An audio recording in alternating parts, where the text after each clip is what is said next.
Men yaqinda Falaq nashr oilasining yangi a'zosi bo'ldim. Agarda siz ham Falaq oilasining a'zosi bo'lmoqchi bo'lsangiz, videoni oxirigacha ko'ring. Bu juda ham oson. Binafsha shulasidan keyin qaysi kitobni o'qishni bilmayapsizmi?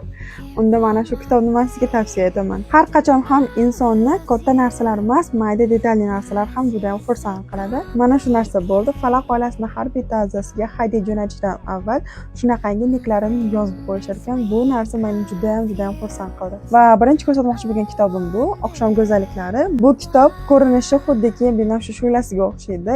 Kitobning ma'nosi esa umuman boshqacha. Keyingi kitob esa Metin qoyalar. Agarda sizning hayotingizda qandaydir passivlik bo'layotgan bo'lsa, aynan bu kitob siz uchun. Aytgancha Falaq oilasiga qanday a'zo bo'lish mumkin? Profilingizda kamida 1000 tadan oshiq obunachi bo'lish kerak va telefoningiz kamida iPhone 11 dan tepa bo'lishi kerak. Agarda siz kitobxon bo'lsangiz, aynan shu kitoblarni o'qishni istasangiz, Falaq nashrining kitoblarini xohlagan do'konlaringizdan topsangiz bo'ladi. Bu videoni shunaqangi book blog yuritadigan yaqin tanishingizga yuborib qo'ying.